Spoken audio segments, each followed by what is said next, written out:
हर sentence को बनाने के लिए मैं आपको दूंगा 2 मिनट का time. I will give you 2 minutes to translate every sentence. Guys, sentences थोड़ा लंबे हैं, so take your time and make it the best way you can. तो आइए शुरुआत करते हैं, लेकिन एक रिक्वेस्ट आपसे, हर सेंटेंस को बनाना है और वीडियो के कमेंट्स में लिखना है जितना भी आप बना पाए, ठीक है। तो let's start from the first sentence. अगर हम किसी व्यक्ति के साथ सिर्फ उसके रंग रूप के कारण दुर्व्यवहार कर रहे हैं, इसका सीधा सा मतलब है कि हम उस कलाकार के साथ दुर्व्यवहार कर रहे हैं जिसने उसे बनाया है। वो कलाकार भगवान है। आपको इस सेंटेंस को ट्रांसलेट करना है और इस वीडियो के कमेंट्स में लिखना है। 2 मिनट का टाइम जैसा मैंने आपसे कहा मैं आपको दे रहा हूं, और ध्यान से सोच समझ के।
चलिए अब मैं आपके लिए इस सेंटेंस को बनाता हूं। देखिए ध्यान से। सबसे पहले तो समझिए कि दुर्व्यवहार को क्या कहते हैं। दुर्व्यवहार को कहते हैं मिसट्रीट करना या मिसबिहेव करना, ठीक है। कलाकार को कहते हैं आर्टिस्ट, या फिर यहां पर हम क्रिएटर भी कह सकते हैं, क्योंकि भगवान कौन है? क्रिएटर हैं, जिन्होंने हमें बनाया है। रंग रूप के कारण, यानी कि किसी व्यक्ति की अपीयरेंस को देख करके, ठीक है। तो इस सेंटेंस को बना लेते हैं। अगर हम किसी व्यक्ति के साथ दुर्व्यवहार करते हैं, पहले इसको बनाते हैं। If we mistreat a person, सिर्फ उसके रंग रूप के कारण, just because of his appearance, इसका सीधा सा मतलब है दैट क्लियरली मीन्स हम उस कलाकार के साथ दुर्व्यवहार कर रहे हैं। वी आर मिसट्रीटिंग द आर्टिस्ट, जिसने उसे बनाया है, हु हैज क्रिएटेड हिम। सही है ना? इस तरह से बन सकता है ना सेंटेंस। जैसे मैंने आपको बताया, आर्टिस्ट की जगह पे आप क्रिएटर भी कह सकते हैं, कोई दिक्कत नहीं है। मिसट्रीट की जगह पर मिसबिहेव कह सकते हैं, और मिसट्रीटिंग की जगह पे फिर क्या कहेंगे? मिसबिहेविंग। वो कलाकार भगवान है। That artist is God. आइए मूव करते हैं हमारे नेक्स्ट सेंटेंस पे। सत्य के मार्ग पर चलते हुए कोई 2 ही गलतियां कर सकता है। पहली, पूरा रास्ता तय न करना, और दूसरी, इसकी शुरुआत ही न करना। बनाइए इस सेंटेंस को। 2 मिनट आपके शुरू होते हैं।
सत्य के मार्ग पर चलते हुए, सत्य के मार्ग पर चलते हुए कैसे बोलें?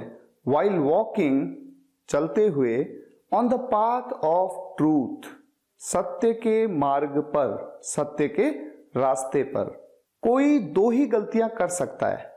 कोई के लिए क्या कहें? जैसे अगर होता हम दो गलतियां कर सकते हैं, हम के लिए मैं कह देता वी। आप दो गलतियां कर सकते हैं तो मैं कहता यू। वो दो गलतियां कर सकता है, अगर कोई लड़का है तो ही। वो दो गलतियां कर सकती है तो ऐसे में शी। लेकिन जब मैं कहता हूं कोई दो गलतियां कर सकता है, वो कोई भी हो सकता है, ऐसे में आप किस प्रोनाउन का यूज करते हैं? One. One can make only two mistakes.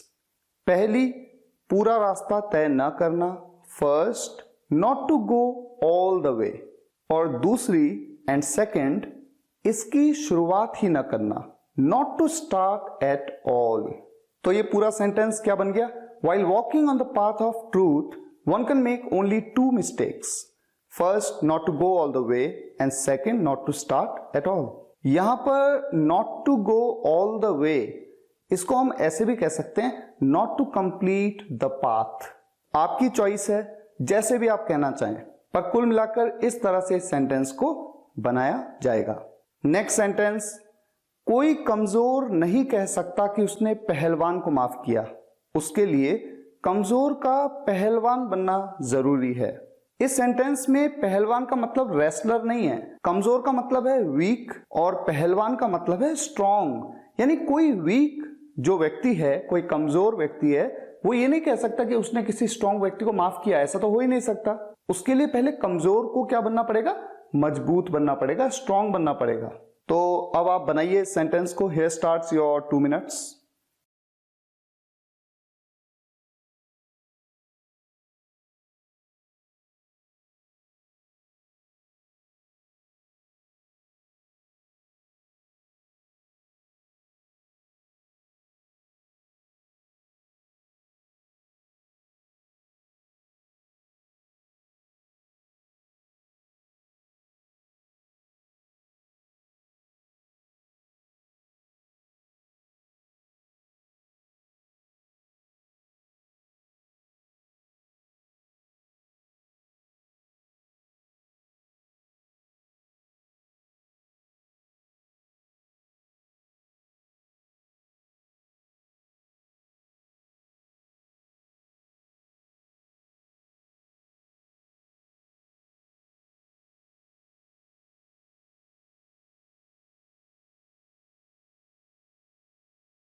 कोई कमजोर नहीं कह सकता, no weak can say, no weak can से।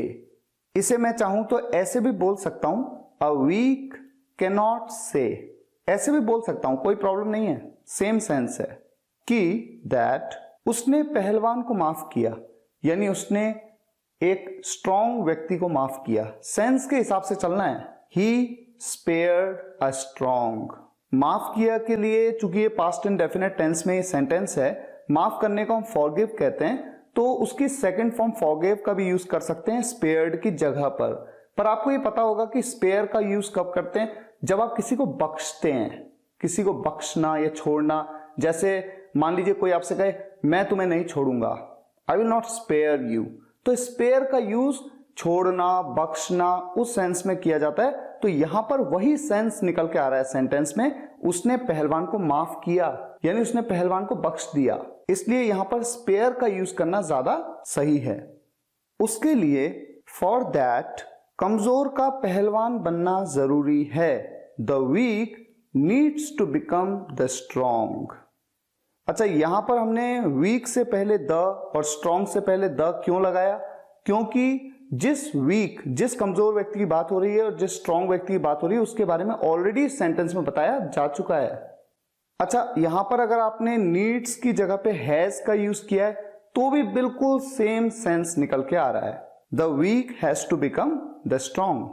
नेक्स्ट सेंटेंस, जब आप जवान हो तो बूढ़ों का सम्मान करें, जब आप मजबूत हो तो कमजोरों की मदद करें, क्योंकि एक दिन आप भी बूढ़े और कमजोर होंगे। आपका समय शुरू होता है अब।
जब आप जवान हो, when you are young, तो बूढ़ों का सम्मान करें, respect the old।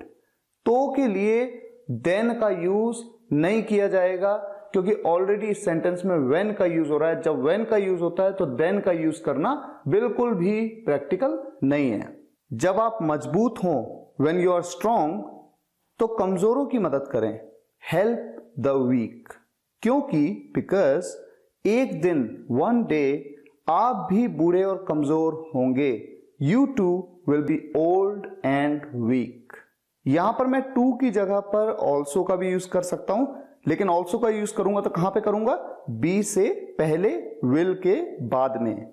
Next sentence, ऐसा नहीं है कि वो तुम्हें गलत बता रहा है, हर कोई इसी तरीके से इंग्लिश बोलना सीखता है। बनाइए इस सेंटेंस को।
ऐसा नहीं है, इट्स नॉट, कि दैट वो तुम्हें गलत बता रहा है, वो तुम्हें गलत बता रहा है यानी कि मिसगाइड कर रहा है, ही इज मिसगाइडिंग यू। हर कोई इसी तरीके से इंग्लिश बोलना सीखता है, हर कोई इंग्लिश बोलना सीखता है। Everyone learns to speak English इसी तरीके से, बाय दिस मेथड ओनली। बहुत ही सिंपल था ये सेंटेंस। यहां पर बाय की जगह पे आप थ्रू का यूज भी कर सकते हैं, इसमें कोई प्रॉब्लम नहीं है, दोनों का सेंस सेम आएगा। तो ये पूरा सेंटेंस हो गया, it's not that he is misguiding you, everyone learns to speak English by this method only. Next sentence, जो भी आपके पास है उसे बढ़ा चढ़ाकर मत बताओ और न ही दूसरों से ईर्ष्या करो। जो दूसरों से ईर्ष्या करता है उसे मन की शांति नहीं मिलती। Your time starts now.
जो भी आपके पास है उसे बढ़ा चढ़ाकर मत बताओ, यानी कि जो भी कुछ है उसे एग्जैजरेट मत करो। एग्जैजरेट करना यानी कि बढ़ा चढ़ाकर बोलना या अतिशयोक्ति करना।